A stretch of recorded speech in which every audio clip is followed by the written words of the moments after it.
और ये सोफा साफ करो इसे। पता नहीं ठीक से करो मेरी मेकअप। मेरा भी पफ दे दो, 2 घंटे से बैठी हूं मैं। दो शीशा। सर एज पर रिक्वायरमेंट सब चीजें रेडी हैं, बस वो ईशानी मैडम आ जाए। मैडम आ जाए, पता नहीं कब आएगी। जाओ जाकर देख कर आओ। अरे सर जब वो आएंगे हमें पता चल जाएगा सर। पता नहीं कब आएगी, सबकी बैंड बजी पड़ी है, महारानी पता नहीं कहाँ रह गई है।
Hello Ishani ma'am. Makeup room ready है मेरा। हाँ मैम, जैसा आपको चाहिए बिल्कुल वैसा ही है, और आपका फेवरेट रूम फ्रेशनर भी है। और एक काम करो, डायरेक्टर को जाके बोल दो कि 2 से 3 घंटे तो लगते ही हैं, राइट? और मेरे मूड के ऊपर है कि मैं खुद ही रेडी होके सेट पे आ जाऊंगी। ठीक है? ठीक है मैम। चलो।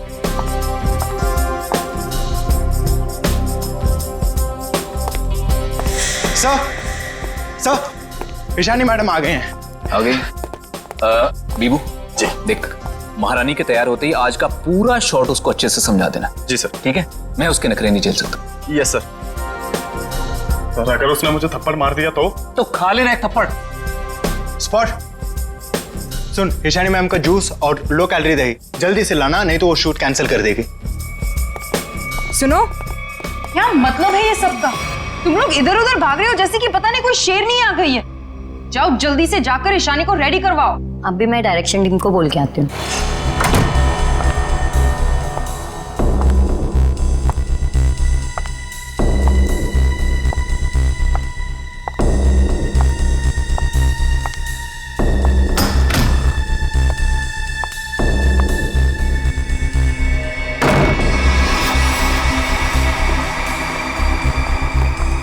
सर, माना कि ईशानी बहुत बड़ी स्टार है, लेकिन हम भी उसके नौकर नहीं है। वही तो, सुबह के 9 बजे से हम रेडी होकर वेट कर रहे हैं और वो अभी तक नहीं आई। इतना वक्त हो गया, 3-4 बार टचअप हो चुका है। तो क्या करूं यार, एक तो विराट सर ने इस नकचड़ी को 1 साल का कॉन्ट्रैक्ट साइन करवा के मेरे सर पे दर्द करके रखा है, और ऊपर से तुम लोग मेरे सर पर चढ़ रहे हो। प्लीज ट्राई टू कोऑपरेट यार। Cooperate my foot. मैं ईशानी के नखरे और बर्दाश्त नहीं कर सकती हूँ। मैं जा रही हूँ यहाँ से। मैं विराट सर के चेक्स वापस कर दूंगी, लेकिन मैं ऐसे काम नहीं कर सकती हूँ। बाय। अरे मैडम रुके। अरे सर आप ही रोके समायरा जी को। अगर आज शूट नहीं हुआ ना तो विराट सर सबकी छुट्टी कर देंगे सर। जाने दे उसको, एक ईशानी 100 सुमेरा के बराबर है।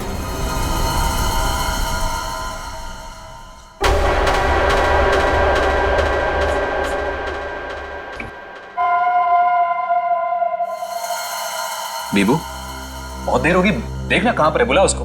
सर वो सैंडल उतार के मारेगी मेरे मुंह पे। लिख के ले लो, वो वापस नहीं आने वाली है। ईशानी के नखरे ही एक दिन उसे ले डूबेंगे। अरे तू जा, उसको बुला के ले। जा जा, अरे जाना। जा रहा हूं सर।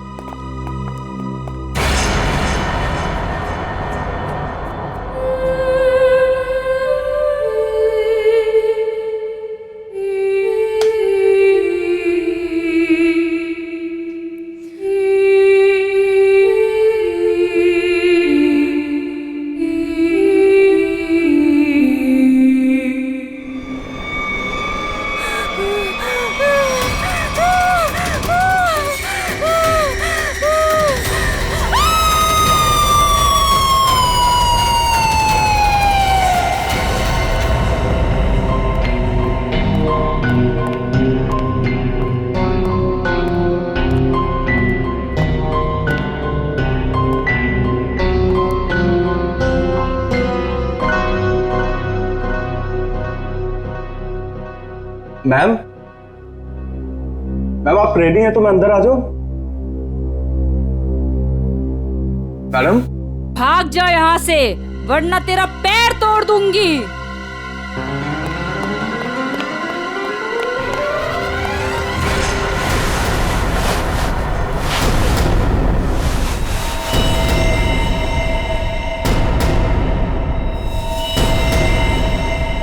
नहीं, उसने कहा भाग जा तो भागकर मेरे पास आ गया, अंदर जाने की हिम्मत नहीं की। उनके बिना बोले मैं अंदर कैसे जाता? आप नहीं जानते सर, गला दबा देती वो मेरा। 3 घंटे से वो तैयार हो रही है, यहाँ शूटिंग का टाइम निकला जा रहा है, तुझे अपने गले की पड़ी है। मैं देखता हूँ, चलकर चलो।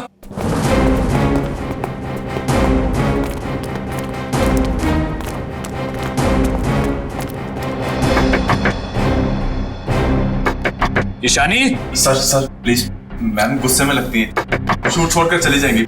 मैं तुम्हें कह रहा हूं चुप रहो। ईशानी दरवाजा खोलिए, अभी सब नहीं चलेगा, प्लीज दरवाजा खोलिए।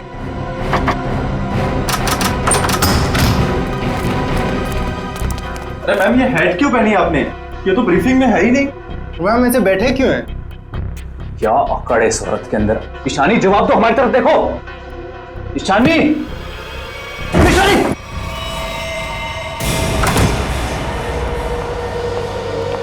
कभी काम नहीं करूंगी मैं उस नकचड़ी ईशानी के साथ। मैं भी किसी से कम नहीं हूँ। अरे इतना टेंशन क्यों ले रही हो तुम देखना, मैं तुम्हें इससे बड़ा काम दिलाऊंगा। मैं अभी मम्मी को फोन करके बता देती हूँ कि आज मैं लेट आऊंगी। ठीक है, तुम मम्मी को फोन कर लो, हम तुम्हारा अंदर इंतजार करते हैं। ठीक है, मैं अभी आती हूँ। ठीक है।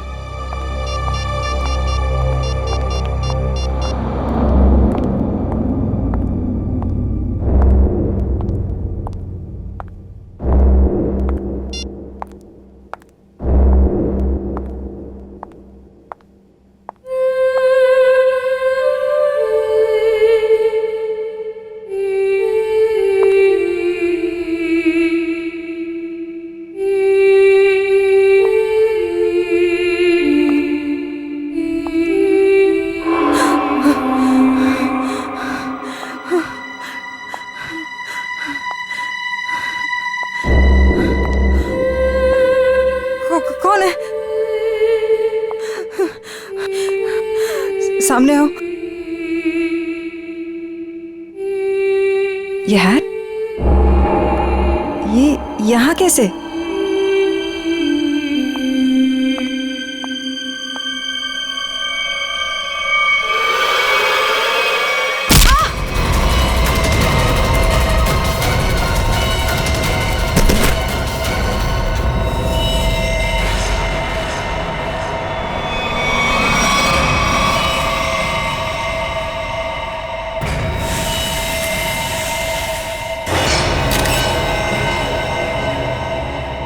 बड़ी बेरहमी से गला काट दिया। हाँ सर, ये अजीबोगरीब मेकअप और ये लाल रंग की हैट भी रखी। मारने के बाद इतना मेकअप करता है कातिल, ये लाल रंग का हैट बड़ा अजीब केस है ये। सर ये मेकअप और सारा कुछ उस कातिल ने ही किया है। अच्छा, आखिरी बार कौन आया था ईशानी से मिलने? मैं गया था सर वहां पे, लेकिन उन्होंने अंदर से ही बोल दिया कि भाग जाओ वरना तुम्हारी टांगे तोड़ देंगे। टांगे तोड़ दूंगी? क्यों?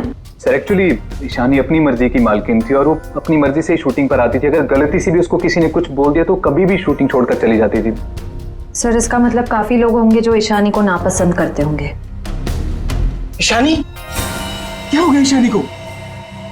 किसने किया ये सब? आप कौन है आप? जी ये जो एड शूट हो रही थी ये मेरी एड है, मैं मालिक हूँ इस कंपनी का। ठीक है, इधर आइए थोड़ा। अच्छा बीबू, तुम वापस कितनी देर बाद आए थे प्रीतम और लोगों के साथ? सिर्फ कुछ सेकंड्स में, अगर कहें ज्यादा से ज्यादा बस 1 मिनट। 1 मिनट में? 1 मिनट में इतना सब कुछ किया? सर सर 1 सेकेंड,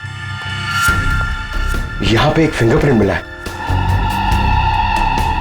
और बाकी सब कपड़े ठीक है, मगर बस ये तो देखिए सर, ऐसा लग रहा है किसी ने कैंची से काटा है सर।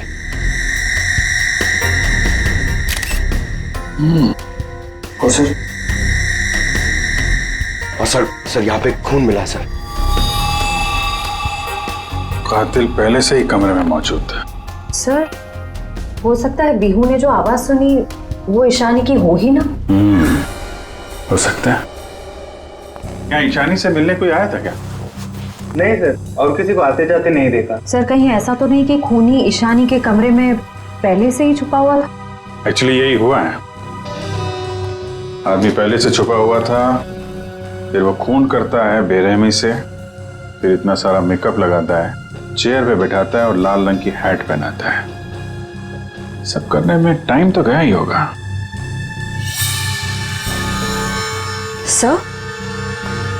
सर ये देखिए, ईशानी का टॉप भी कटा हुआ है।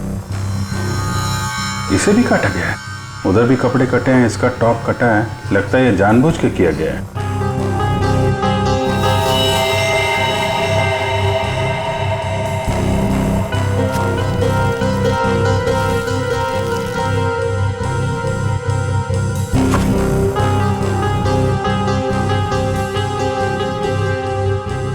सर ये कॉटन सॉक्स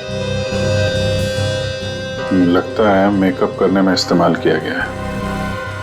वंश, ये सारी चीजें और बॉडी को फोरेंसिक लैब भेजो, तब तक हम लोग जरा बाहर देखते हैं। सर बहुत ही अजीब बात है, किसी ने भी खूनी को आते जाते देखा ही नहीं। आने जाने की तैयारी पहले से कर रखी थी खूनी ने, ना काम किया और निकल भागा। पर सर ऐसी कैसी तैयारी की होगी कि यूनिट के किसी भी मेंबर ने उसे नहीं देखा? इतना हंगामा हो गया यहाँ पे और ये बैठा सो रहा है।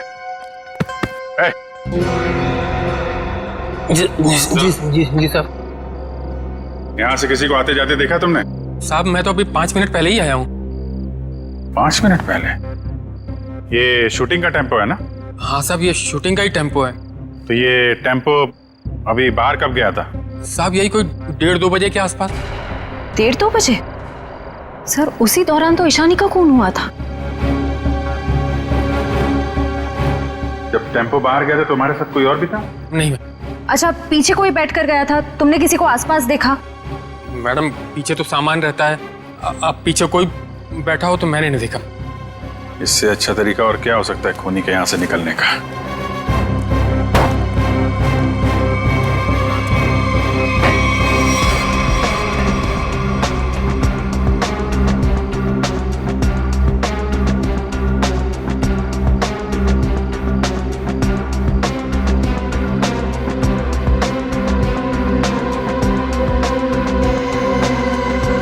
पीओपी का टुकड़ा?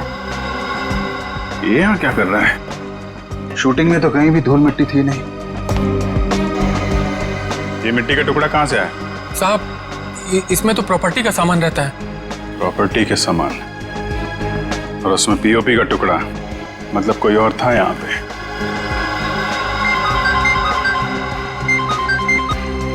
हेलो, क्या? कहाँ पे?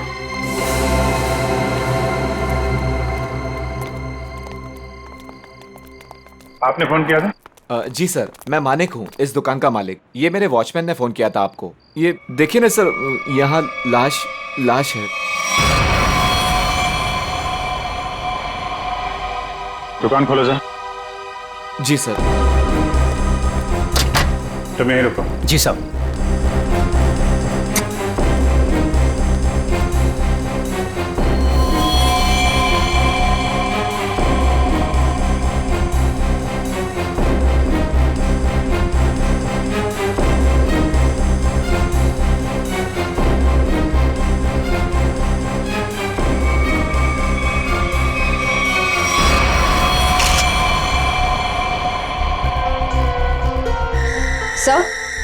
सर इसे भी बिल्कुल ईशानी की तरह मारा गया है। ये देखिए, किसी पतली धार वाली चीज से इसका गला काटा गया है।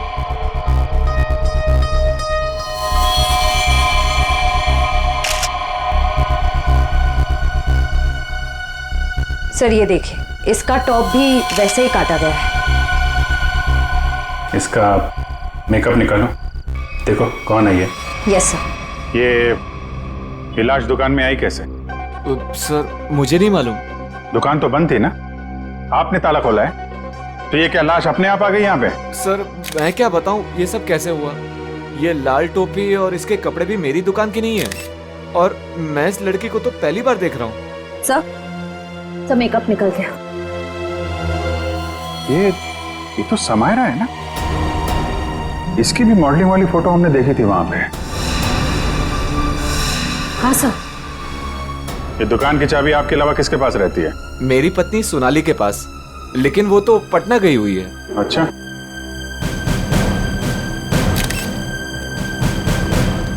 तुम्हारी ड्यूटी में एक आदमी यहाँ पे खून करता है, उसकी लाश को यहाँ दुकान में रख दिया। क्या कर रहे थे तुम? कुछ देखा नहीं तुमने? देखा ना साहब, पर वो खूनी है ये कैसे पता चलता? हाँ? कैसा था वो? था नहीं साहब, थी। वो एक औरत थी, उसे मैंने जाते हुए पीछे से देखा था। उसने लाल रंग का कोट पहन रखा था, उसके बाल लंबे थे और उसने सर पे एक लाल टोपी पहन रखी थी। और हाँ साहब, उसने डस्टबिन में कुछ डाला था। मतलब सर, खूनी एक औरत है? कहाँ है वो डस्टबिन जिसमें उसने कुछ डाला था? वो वहां।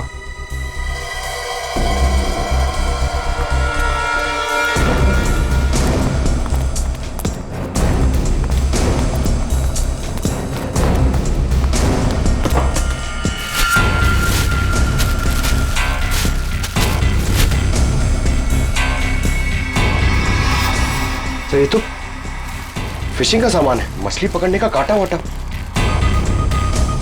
सर ये तंगूस पे खून लगा है।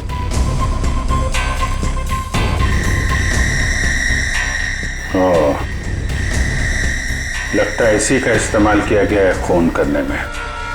भरे दिन के उजाले में शूटिंग पर कोई मेकअप रूम में घुसता है और ईशानी को मार डालता है, और तुम में से किसी ने कुछ भी नहीं देखा और ना कुछ सुना है? ये कैसे हो सकता है? सर एक्चुअली ईशानी की परमिशन के बिना उसके कमरे में कोई नहीं जाता था। इनफैक्ट उसने बीबू को भी दरवाजे के बाहर से ही भगा दिया, और उसके बाद जैसे ही हम लोग गए तो देखा वो मरी हुई थी। चलो सर ये कास्टिंग डायरेक्टर है कीकू। लेकिन सर मुझे यहाँ क्यों लाया गया है? मैंने समायरा और ईशानी का गला थोड़ी काटा है। चुप!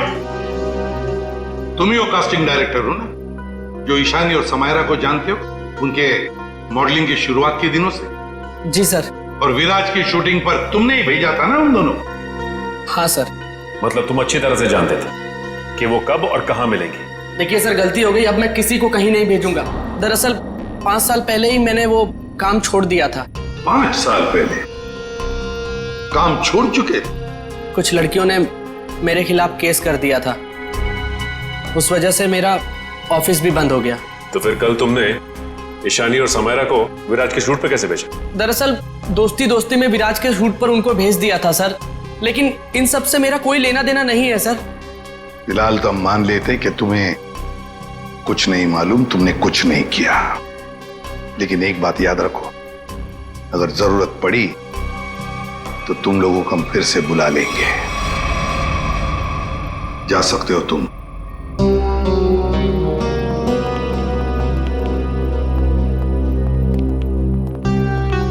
इन तीनों पे कड़ी नजर रखनी पड़ेगी। देखो वो कहां कहां जाते हैं, किस किस से मिलते हैं, क्या क्या करते हैं। सर लेकिन खूनी तो एक लड़की है ना? हाँ, खूनी तो लड़की है, लेकिन फोन करने में किसी लड़के का भी तो इस्तेमाल हो सकता है। समायरा और ईशानी दोनों मॉडल्स थी, मॉडल। लाल टोपी, मारने के बाद सफेद रंग का अजीब मेकअप, मारने के लिए फिशिंग का सामान, और फिर उन दोनों खून में सब कुछ बिल्कुल एक जैसा। तो एक बात समझ में नहीं आई कि खूनी ने ये मछली पकड़ने का सामान क्यों इस्तेमाल किया खून करने के लिए? सर बहुत ही अजीब है ये खूनी, और एक ही दिन में 2 मॉडल्स को मार डाला इसने। पता लगाना पड़ेगा कि समायरा और ईशानी दोनों मॉडलिंग के अलावा और कुछ करते थे या मॉडलिंग करने से पहले क्या करती थी। कहीं दोनों के बीच में कोई संबंध तो नहीं था, पता लगाना पड़ेगा।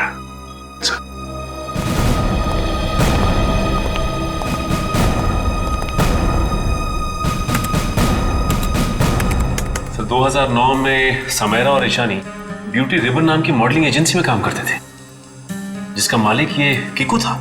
Kiku, casting director Kiku. इस कीकू के बंद पड़े ऑफिस में जाना पड़ेगा, देखना होगा शायद इसके बाकी मॉडल्स की भी जान को खतरा हो। और यह भी हो सकता है कि हमें उस औरत के बारे में कोई सुराग मिल जाए।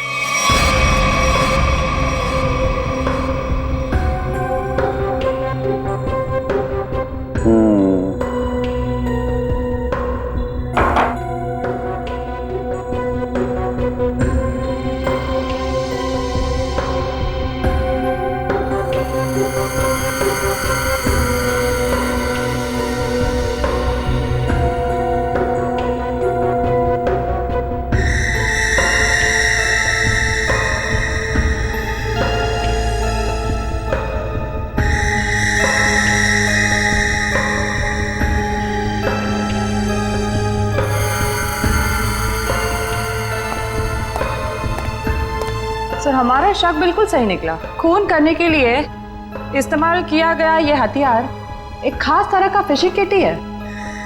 सर, आप सुन रहे हैं मैं क्या कह रही हूँ? हाँ सुना तारिका, लेकिन मैं फिलहाल किसी और काम में हूँ। क्या? खूनी का कद नापने में। अरे वाह सालुंखे, खूनी के कद का पता लगा लिया तूने? हाँ बस 1 मिनट से नहीं, ये दोनों के गर्दन का ये घाव देखो बस। ये घाव का निशान ऊपर की तरफ बना हुआ है, ना तो सीधा है ना नीचे की तरफ। मतलब खूनी ने तार से इन्हें ऊपर की तरफ खींचा।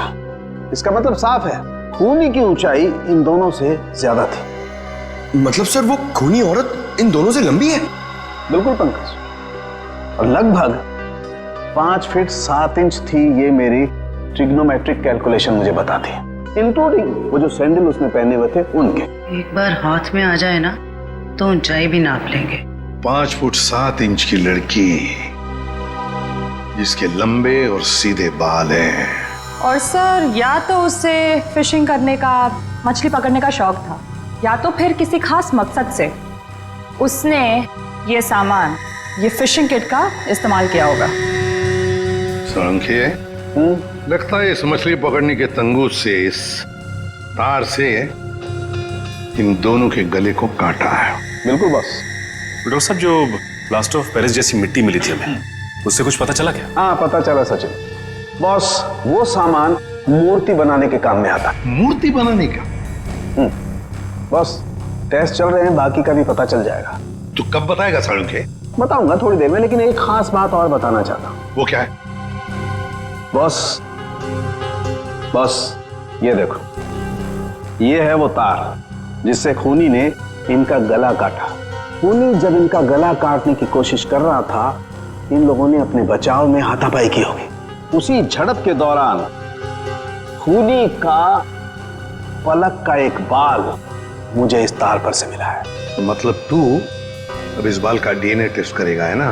करना ही पड़ेगा। एक खूनी लड़की जिसका कद 5 फुट 7 इंच है, जिसके सीधे और लंबे बाल है, जिसे मछली पकड़ने का शौक है और शायद मूर्तियां बनाने का भी। बस इतना भी काफी है हमारे लिए, इस लड़की को ढूंढने के लिए। मछली पकड़ने का खास सामान लेके चलती है तो समंदर के किसी किनारे में कुछ तो पता चलेगा ही उसके बारे में। पर सर, हमें सिर्फ उसकी ऊंचाई, उसके काले सीधे बाल और उस टोपी के बारे में पता है। सिर्फ इतनी इंफॉर्मेशन के बलबूते पर उस तक पहुंचना थोड़ा मुश्किल लगता है सर। कोशिश तो करनी पड़ेगी श्रेया, अपने आप तो चल के आएगी नहीं हमारे पास है। हाँ वंश, इन्हें बता दिया ना हमें किस लड़की की तलाश है? जी सर। हाँ तो क्या जानते हैं उस लड़की के बारे में आप? साहब, आप लोग ऐसी औरत के बारे में जानना चाहते हैं ना जो मछली पकड़ने के लिए बोट का इस्तेमाल करती है? बिल्कुल। ऐसी तो बहुत औरतें आती है हमारे यहाँ पर। देखिए, जिस लड़की की हमें तलाश है वो लंबी लड़की है, 5 फुट 7 इंच की होगी, लंबे बाल हैं, सीधे बाल हैं। और उसकी उम्र तकरीबन 25 से 30 साल के बीच में। लंबे बाल, 25 से 30 साल की उम्र, ऐसी 2-3 लड़की आती है हमारे यहाँ पर। हमें उनके नाम और पते चाहिए। आप जब वोट देते हैं तो नाम पते तो लिखते होंगे ना? जी साहब।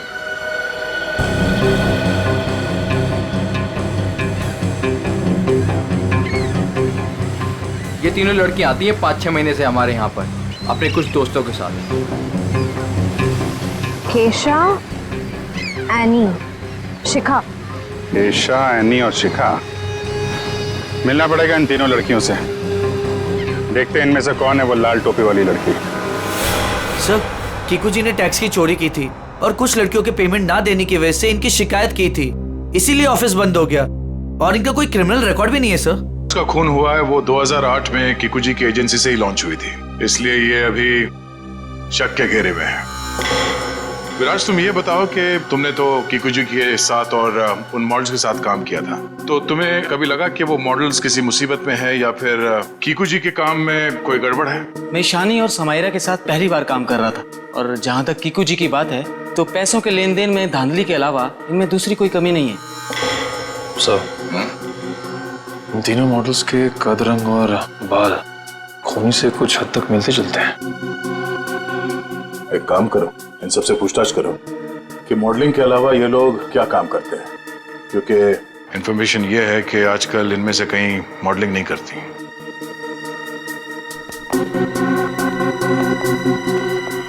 एनी, 2012 में आप मॉडलिंग छूट चुकी थी। हाँ, अब आप क्या करती हैं? अभी मैं एक फिशरी स्टोर चलाती हूँ। शिखा, राइट? जी। आप एक प्रिंट मॉडल है, ये तो हम जानते हैं। इसके अलावा क्या करती? मैं कुछ भी नहीं करती। और आप क्या करती हैं केशा जी? मैं मूर्तियाँ बनाती हूँ। मूर्तिकार, ठीक है, थैंक यू।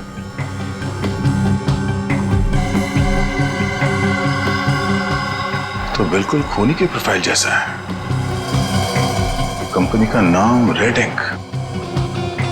मेरा शक सही है, इस एजेंसी के मॉडल्स का ही कुछ राज है। सर,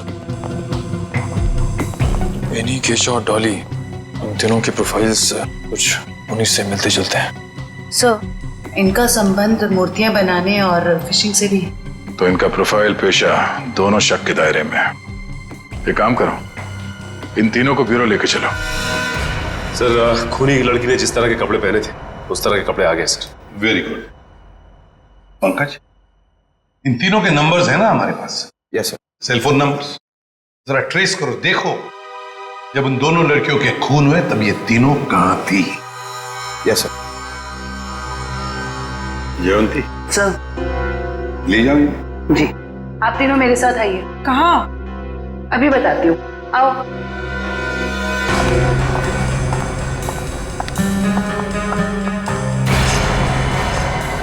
अरे साहब, ये तो वही कपड़े और टोपी है जो मैंने उस रात उस औरत को पहने हुए देखा था। तो फिर अब जरा ध्यान से देखो इसे। क्या ये वही लड़की है, वही औरत है जो उस रात खून कर रही थी? सर, मैंने उस औरत का चेहरा सामने से नहीं देखा था, उसे जाते हुए मैंने पीछे से देखा था। जाते हुए देखा? जी सर। ठीक है, केशा जरा वहां तक चल के दिखाओ। सर, ये कैसी जांच है आपकी? जितना कहा है उतना ही करो।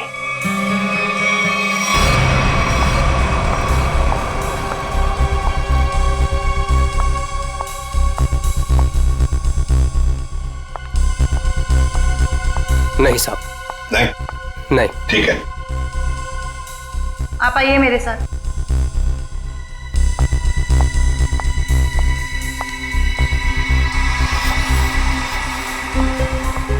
रुको, वहां तक वॉक करके आओ।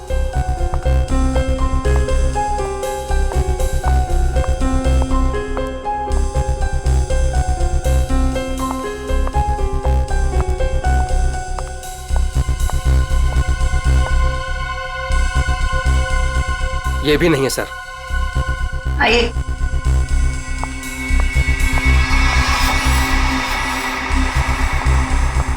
सर, इन्हें तो कपड़े काफी अच्छी तरह से फिट हो रहे हैं। हाँ, दिख रहा है। अब ऐनी जी जरा चल के भी दिखाइए।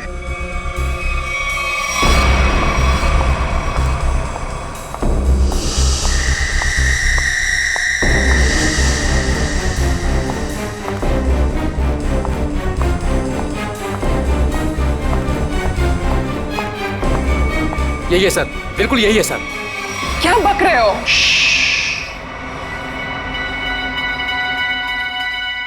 सर, जिस वक्त समायरा का खून हुआ था, आनी का फोन उसी एरिया में था। सुना है नहीं? उसी इलाके में था तुम्हारा फोन जिस वक्त ईशानी और समायरा का खून हुआ था। तुम जा सकते हो। और मैं? आपको तो रुकना ही पड़ेगा। सर, मैं क्यों नहीं जा सकती? वो इसलिए कि खूनी की चाल और तुम्हारी चाल बिल्कुल वही है। और तो और सबसे बड़ी बात कि तुम्हारा फोन उसी इलाके में मिला जहां पर इन दोनों लड़कियों का खून हुआ। सर इन सब का क्या मतलब है? I mean, दो लोग एक जैसे दिख सकते हैं ना? और फिर वॉचमैन ने ऐसा तो नहीं कहा कि मेरा चेहरा खूनी के चेहरे से मिलता है। लेकिन जिस वक्त खून हुआ उस वक्त तुम्हारे मोबाइल की लोकेशन भी वही की बता रही है, और ये सब कुछ इत्तेफाक तो नहीं हो सकता। सर उस वक्त सैकड़ों लोग उस एरिया में थे, तो क्या सब खूनी है? बस बस, बहुत बोल दिया। बताओ क्यों किया खून ईशानी और समायरा का? सर आप मुझ पे दो दो खून का आरोप लगा रहे हो, मैंने कुछ नहीं किया ऐसा। अभी तो सिर्फ आरोप लगाया है, सजा मिलनी तो अभी बाकी है। सजा? जी सजा, खून की सजा फांसी। सर मैंने कुछ नहीं किया ऐसा, मैं बताती हूँ सर। बताओ। पर मेरी एक शर्त है। ये लो, इनकी एक शर्त भी है। चलो बताओ क्या शर्त है? सर मुझे 50 लाख रुपए चाहिए। 50 लाख रुपये? हाँ। चलो दे दिए। अरे लेकिन तुम पैसों का क्या करोगी? तुम्हें तो सजा होने वाली है। आप वो सब छोड़िए, मैं आपको बता रही हूँ ना, मैंने कुछ नहीं किया। सर मैं तो सिर्फ उसे जानती हूँ जो खूनी को जानता है। और वो है शिखा। शिखा? तुम इतने यकीन के साथ कैसे कह सकती हो? आप लोग पता कर सकते हैं ना? हाँ वो तो हम पता करेंगे। सर मेरे पैसे? पैसे? कौन से पैसे? सर अभी आपने बताया आप देंगे। कब?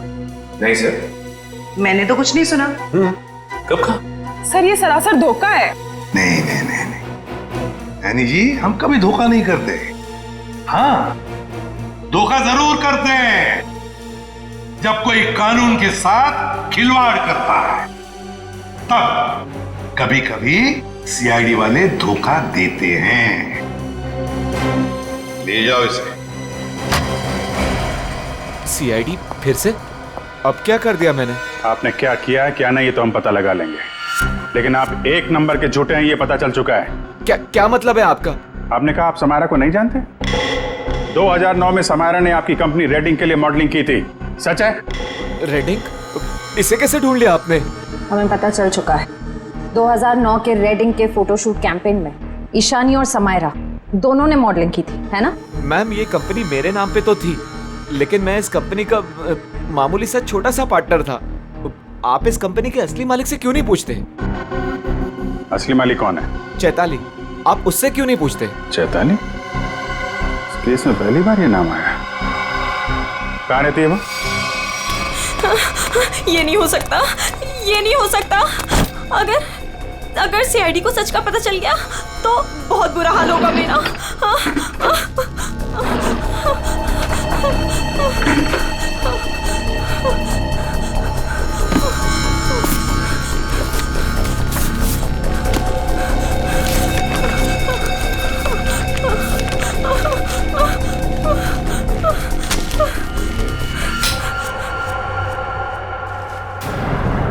कौन है? ये लाइट क्यों बंद कर दी? ये लाइट्स किसने ऑफ की?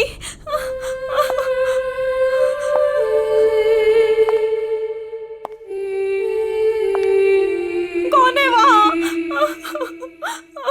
कौन है वहां?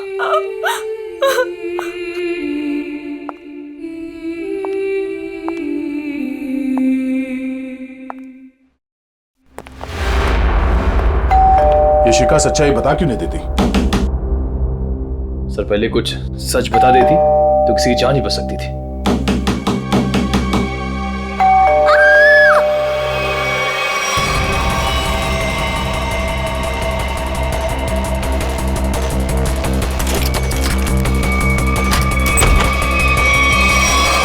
शिखा, शिखा, शिखा,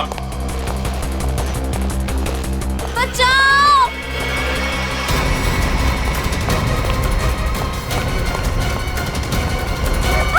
शिखा, शिखा,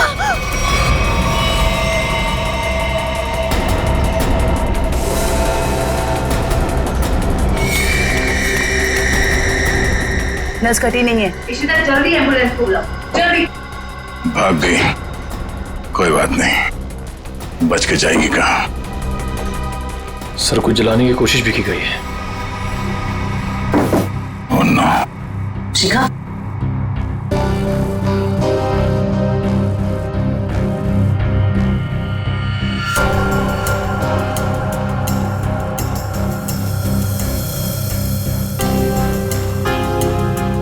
इतना लंबा बाल ये शिखा का तो नहीं हो सकता।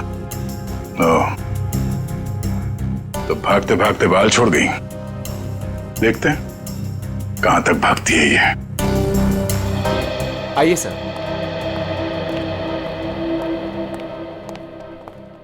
सर मैं यहां तब से नहीं आया जब से मेरी और चैताली की हिस्सेदारी वाली कंपनी बंद हुई है। पता नहीं है वो कहां है। घर की अच्छी तरह से तलाशी लो, देखो क्या मिलता है।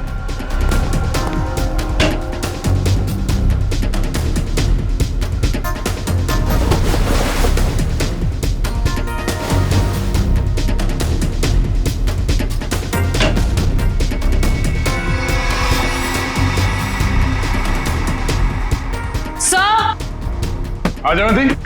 सर ये देखिए,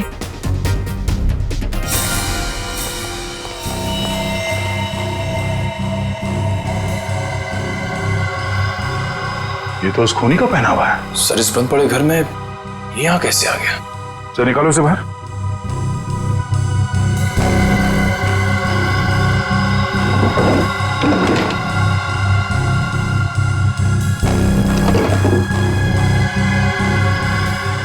नो, ये चक्कर है। सारंगे, शिखा के घर की खिड़की से हमें एक बाल मिला, जरा मैच करके देख पलक के बाल से। ये रहा वो बाल सर, उस खूनी लड़की का बाल।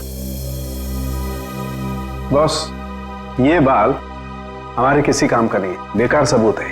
क्या मतलब? मतलब ये बॉस के खूनी के पलक का डीएनए रिपोर्ट आ चुका है। तो खूनी कोई लड़की नहीं है, खूनी एक आदमी है।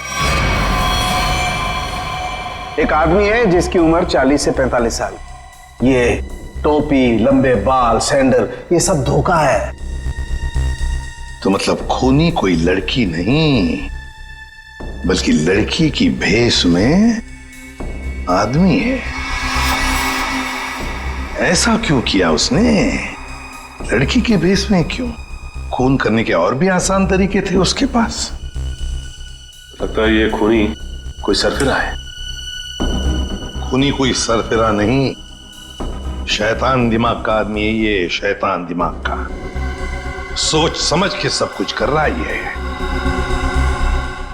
एक काम करते हैं, जितने भी लोगों पर शक है ना, सबको यहां बुला लो, सबका डीएनए टेस्ट करते हैं। आप बताते क्यों नहीं कि हम सब लोगों को यहाँ पर क्यों लेकर आए हैं? ऐसी जगह लाए क्या हमारा कोई टेस्ट होने वाला है? और आप लोगों को हम सब पे शक है कि हमने खून किया है। लगता है हम सब बिना जुर्म के सजा भुगतने वाले हैं। बस बहुत हो गया। खूनी को ढूंढने का हमारे पास यही एक रास्ता है।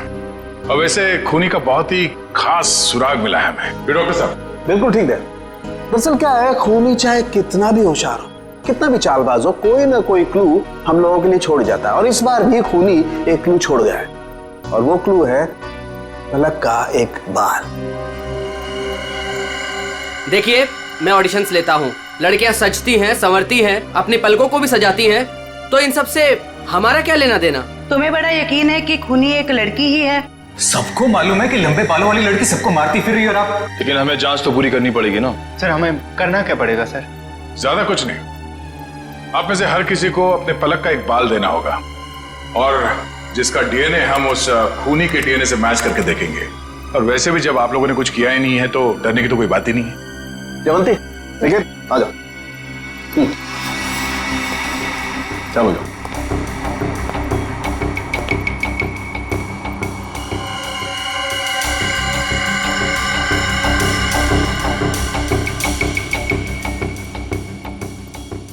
देखिए प्लीज, मेरी तबीयत ठीक नहीं लग रही, मुझे चक्कर आ रहे हैं, मुझसे ये सब नहीं होगा। अच्छा, तुम्हारी तबीयत भी अभी खराब होनी थी? सर आप इस जांच को बाद में भी कर सकते हैं। चलो प्रीतम, मैं तुम्हें हॉस्पिटल ले चलता हूँ, चलो। और चैताली किसी हॉस्पिटल में है क्या? निकल।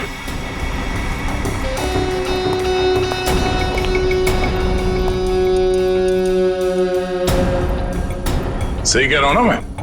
मिस्टर विराज या फिर चैताली का पति कहना बेहतर होगा।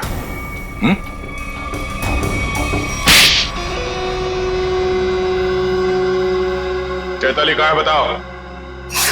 चैताली अब इस दुनिया में नहीं है, और जिनकी वजह से वो इस दुनिया में नहीं है, मैंने उन सबको, समायरा और ईशानी, उन दोनों को भी चैताली के पास पहुंचा दिया। और जिस लड़की शिखा को आपने बचाया है, मैं उसे भी नहीं छोड़ूंगा। तुम सीआईडी के सामने किसी को जान से मारने की धमकी दे रहे हो मिस्टर विराज, बड़ी हिम्मत है तुम्हारे। घर में हमें पता चल गया था कि सारे खून के पीछे तुम्हारा ही हाथ है, और अब डीएनए टेस्ट से प्रूव भी हो जाएगा, लेकिन हम तुम्हारे मुंह से सुनना चाहते हैं। मैं तो अपनी बीवी को इंसाफ दिलाना चाहता था, बस शिखा, समायरा और ईशानी, ये तीनों मेरी बीवी की खुदकुशी की जिम्मेदार थी, पर ये बात मुझे 5 साल बाद पता चली। इतने सालों बाद तुम्हें कैसे पता चला कि ये तीनों तुम्हारी बीवी के मौत के जिम्मेदार है? ये 2009 की बात है। चैताली ने द रेड इंक कंपनी में पैसा लगाया था, और ये तीनों लड़कियां उसके बराबर की पार्टनर थी। माणिक तो बस नाम का पार्टनर था इनके बीच। मैं उस वक्त यूके में था और इन तीनों लड़कियों को जानता भी नहीं था, लेकिन जब इनकी कंपनी नुकसान में चली गई तो इन तीनों ने मेरी बीवी को कर्जे और बकायेदारों से लड़ने के लिए अकेला छोड़ दिया और उसे मरने पर मजबूर किया।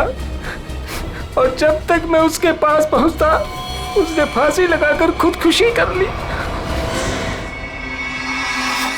मैंने एक औरत का वेश बनाया और अपना बदला लेना शुरू किया, ताकि आप लोग ये सोचते रह जाएं कि खूनी एक औरत थी। शिखा के घर जो जलाया था वो एक सबूत था, उसको मुझ पे शक हो गया था। माना कि उन तीनों की वजह से तुम्हारी बीवी अब इस दुनिया में नहीं रही। तुम कानून की मदद ले सकते थे, लेकिन तुमने ऐसा नहीं किया। अपनी बीवी की मौत का बदला लेने के लिए तुम खून करने लगे। अब तुम्हें फांसी से कोई नहीं बचा सकता।